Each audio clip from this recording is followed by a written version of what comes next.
Yun lang ang mapapayo ko sa'yo. Tsaka nagbago na yung mukha mo rito. Wala na sakit dibdib mo.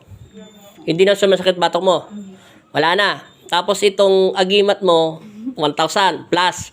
Wala siyang bisa talaga. Totoo, wala talaga siyang bisa. Hindi ko maditik ang kanyang presensya. Ibig sabihin, wala. Napakalakas ng sense ng kapangyarihan ko. Pinag-aralan ko yun. Hindi ko yung pinag-aralan. Gifted ng Panginoon Kristo yun.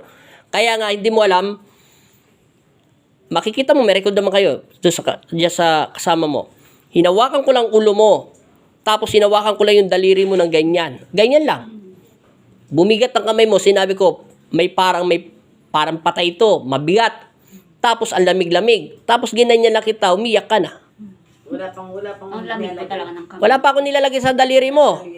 Nakadikit pa lang yung daliri ko. Ibig sabihin, lalabas pa lang yung spiritual ng Panginoon Kristo sa loob ng katawan ko. Para sakupin at kunin yung kung sino nananakit sa'yo. Tapos itong singsing, wala rin itong bisa. Sa'yo na. Tapos yung ito ba ito mo, pambala mo lang sa tirador. Tapos sabi mo na, kita mo ha, ikaw ang nagsabi, hindi ako ha. Galing to sa bibig mo. Nakakita ka as in na demonyo. Nakita mo talaga. Sa panaginip nga, automatic nakita mo. Nilapitan ka. Kung may bisa ito, magpo-protection to sa katawan mo. Walang demonyo na lalapit sa liwanag at pag-ibig ng Diyos. Walang demonyo na magpapakita sa anak ng Diyos. Ibig sabihin, napupuspusan ka ng Espiritu Santo. May pangontra ka eh. Bakit kanya na nagpakita siya sa'yo? Ibig sabihin, walang bisa. Yun lang ang sinasabi ko. Pwede naman siya lagyan ng bisa, pero hindi ako naglalagay sa ganitong bisa. Mas maganda na kung ako gusto ko yung rosary. Mas maganda pa yung rosary. Alam mo, ang dami-dami ko na nito eh. Alam mo, ginagawa ko lang ito, pinagtatatapong ko lang ito. Kita mo, ayan ang daming agimat dito. May agimat pa. Ayaw na nila. Sabi ko, binabalik ko, ayaw ko na, baka magkaroon pa kami na sakit. Nagkasakit po ako, ito po talaga lagi. Ng rosaryo. Yung mga ganito, hindi ko to pinapakalaman. Alam mo, ginagawa ko lang to, binabaon ko lang to sa lupa. Kasi ito, mga nalalapitan naman sa mga espiritu, ibabalik to sa lupa. Kasi pag dala-dala mo to, lagi ka papasok, hahanapin ka ng demonyo. Kasi dito siya nakakuha ng sandata sa'yo. Tutusin, binili mo nga to para protection eh. O ilan ang manggagamot na tumingin sa'yo? May sikat na. Tapos may mga sikat pa sa ibang manggagamot, may mga kilala pa. Binili mo to.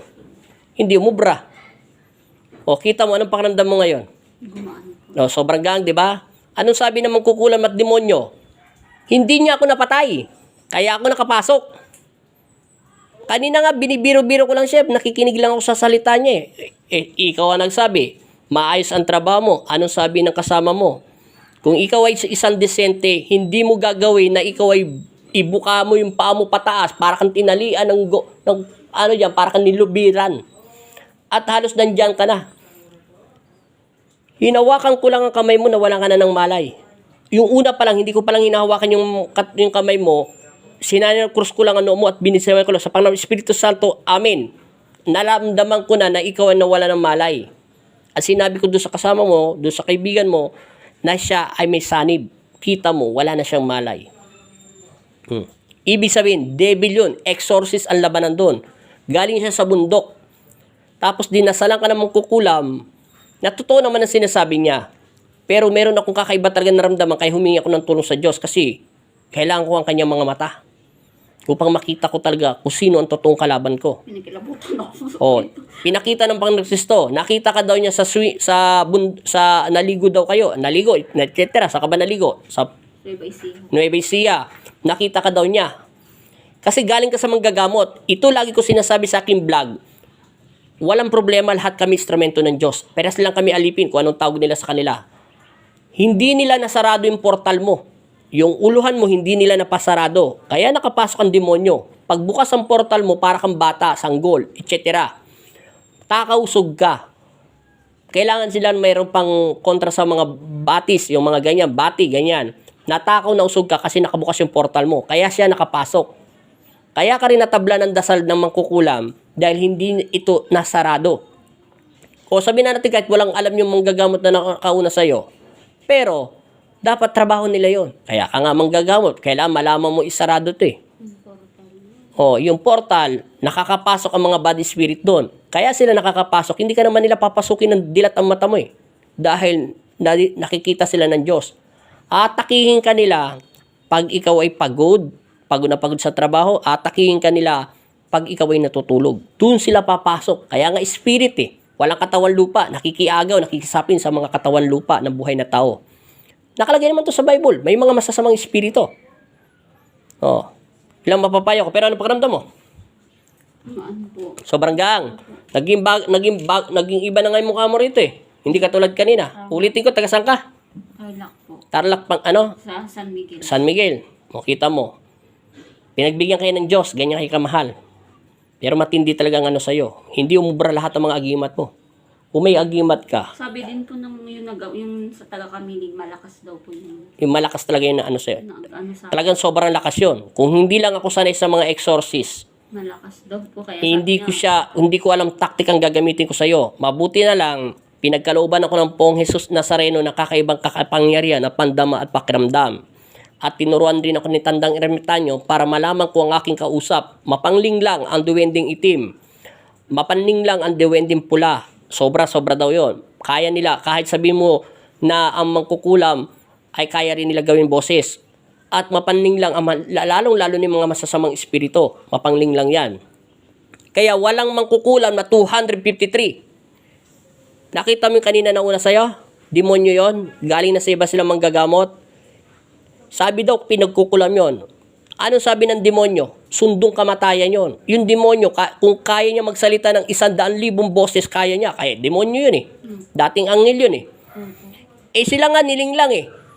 250 plus, 150 plus na mangkukulam. May aswang na, may maligno pa. Eh isang demonyo lang sa loob ng katawan ng tao, masisira na ulo mo eh. Kaya sinabi ko sa kanya, ginamot yun July 7. Ngayon 24, di ba? Kita mo, mabilis siyang gumaling. Sundong kamatayan yun, demonyo yun. Ang demonyo, kaya niya magsalita kahit ano. Hindi ako naniniwala na mahigit 50 o 250 na nasa loob ng katawan niya. 7 demonyo nga lang, sira ulo ka na eh. Baka yung naglalakad ka dyan sa tulay o sa bubong mag-isa. At baka kumakain ka na kung ano-anong mga dumi na hindi dapat nararapat. Oh. Sabi ko, kakayanin ko pa siya. Pag sinabi ng aking ama, kakayanin pa, o kita mo, buhay pa, hindi ko naman siya kilala, di ba? Siguro naman, pumasok ko sa bahay, narinig ko kayo, nagkukwentuhan. Siguro may sinabi siya sa'yo. Wala na ako pakialam. Hindi naman kayo magkakilala, hindi naman tayo magkakakilala. Pero nakita mo naman yung ginawa ng himala ng Diyos sa kanya. Dati, kapangit-pangit yun, siya na nagsasabi, kapatid yun. Hindi naman magsisinungaling yun. Kaya siya pinabalik ng Diyos ng 2 weeks, kasi July 7, July 24 ngayon. O ikaw, first time ka ginamot ng Diyos. Pinababalik ka ng Diyos kasi magaling ka na. Pero kailangan kanya usukan at selyuhan. Kung anong ginawa ko doon kanina na nabuta mo doon sa pasyente yun, yun ay maluwalhati na. Kita mo, nawala na lahat ng sakit ng katawan niya. Ganon din ang ginagawa ko sa inyo. Sinasabi ko na sa inyo, meron kagabi rito pasyente, galing Masbate. Yung pala, galing Masbate. Maraming gumamot doon sa Masbate. Hindi nila, yung Grab driver, sinabi ng Grab drive, o hiniram nilang driver na babae, sinakay sa kotse yon, binuhat sa likuran. Ibinaba sa kotse, nakabuhat. Yung natapos kami, sinasabi niya, makakatayo po ba ako? Bakit ayaw mong subukan at manalig sa aking ama? Tapos na kami maggamot. Umihi pa siya sa CR, nakalakad siya. O anong sabi ng nagdadrive sa kanilang hiniram nilang magmaneo o inarkila nila? O tatay, lakas mo yung katawan mo, nakalakad ka na. Natural, 1 buwan siya hindi kumakain, manghihina pa siya. O, ganun kabait ang aking ama na Panginoon nating lahat. Walang makita. Galing pa Masbate, tinanong ko, kailan ka dumating? 1 buwan na.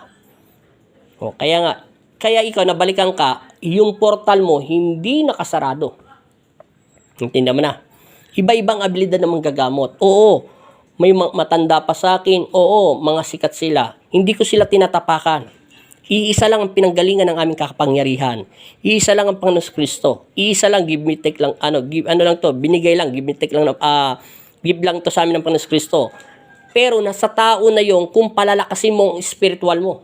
Kaya nga sinabi ng Diyos yun eh, kung matindi ang pananampalataya mo, utusan mo si Satanas na lumaya sa loob ng katawan niya, lalayas yan. Kung matindi ang paniniwala mo sa aking Ama o sa Panginoon Kristo. Sa isang salita lang. Hindi ito nilabas ng bibig. Alam mo yung demonyo, madali ko lang talunin yon. Pero gusto ko malaman ang lahat ng detalye. Bakit ka binabalik-balikan ng mga kalaban mo? Bakit ka napapasukan ng mangkukulam? Sinabi ng mangkukulam, sabi mo yun, sabi ng bibig mo. Hindi daw siya mapatay. At sinabi ni ate, ay nakapag-aral ka naman, hindi ka nga daw makabasag plato, siguro naman hindi mo gagawin magtitihaya ng paa dyan. Oh, siya ang nagbukas sabi sa akin, hindi ka daw nakakabasag ng ano? Plato. O hindi makabasag pinggan. Pero isipin mo, nagboses lalaki ka. Yan ang sinasabi ko sa'yo, di ba? O sa'yo na yung agimat mo. Ilang mapapayo ko sa'yo. Bumalik ka, yun ang sinabi ng aking ama. Anong pakiramdam mo ngayon? Gumaan po. Lahat na gumang na. Opo. Wala na sakit. Wala po. Nakita mo yung daliri mo kanina, di ba? Magkakapere yung tatlo. Hindi ko na sinukat sa palad. Sabi ko, pwede madaya yan. Wala namang problema kahit kanino ka manggagamot galing eh. Ang akin lang, gusto ko malaman kung totoong may naggamot sa'yo kasi hindi ko ako manghuhula. Hindi ako nakatalaga sa paghuhula. Nakatalaga ako sa exorcist. Sa pawang katotohanan at katotohanan lamang. Ipinagkakalob sa amin ng kapangyarihan ng Kristo upang ibalik kayo sa panalig at pananampalataya. O, tao tayo. Nagagalit, naiinggit. Opo. Lahat tao tayo. Hindi tayo perfecto eh. Minsan naiinggit tayo sa kapwa natin minsan. Pero dapat huwag alagaan.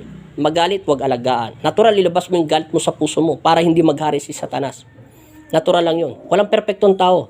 Ang punto ko lang dito, lagi tayo magdasal at manalig. Kung ano sinabi ng aking ama, yun lang ang sinasabi ko. Ang importante doon. Kung sasabi mo lagi ka nagdarasal, lahat ng tao nagdarasal. Isipin mo, paano nakapasok ang demonyo sa'yo? Ko rin alam. Paano? Dahil ginamot ka dati. Hindi nila naisarado. Important. Oo, kaya sila. Tapos nakita ka pa ng demonyo. At dinasalang kanya eh. Pusang loob kanya, dinasalang sa patay. Patay. Hinamitan kanya ng kandilang itim. O ewan ko anong kandila ginamit niya sa'yo. Pandarasal sa patay. Sa patay. Oo. Yun ang sabi. Yun ang, may record kayo sa cellphone. Mamaya, mapapanood mo yun. Salan niya ako sa patay. Basta, may record ka sa patay. Basta automatic yun. Kung anong kuha ng kasama mo ni ate, yun din ang record ko sa cellphone. Kaya nakapasok yung demonyo.